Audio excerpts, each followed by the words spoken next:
اگر کسی کے پاس نہ سونا اتنی زیادہ مقدار میں ہے کہ وہ نصاب کو پہنچ جائے، اور نہ ہی چاندی اتنی زیادہ مقدار میں ہے کہ وہ نصاب کو پہنچ جائے، بلکہ کچھ 2-3 تولے سونا ہے اور تھوڑی بہت چاندی ساتھ ہے۔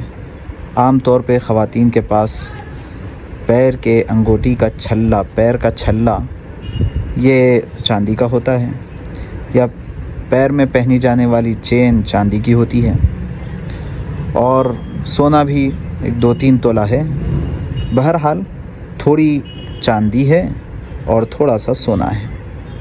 تو اس صورت میں یہ دیکھا جائے گا کہ دونوں کی ویلیو ملا کر کے کتنی ہو رہی ہے،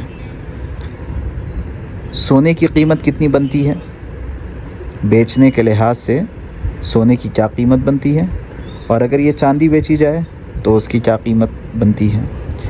ان دونوں کی قیمت کو ملا کر کیلکولیٹ کر لیں۔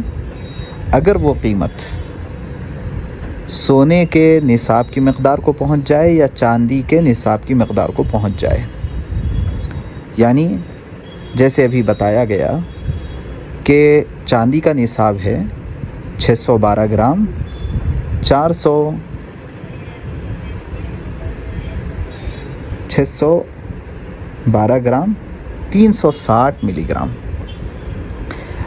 اگر 612 گرام 360 ملی گرام چاندی کی قیمت کے برابر اگر یہ دونوں کی قیمت ملا کر کے ہو جاتی ہے تو پھر زکوٰۃ ادا کرنا واجب ہو جاتا ہے۔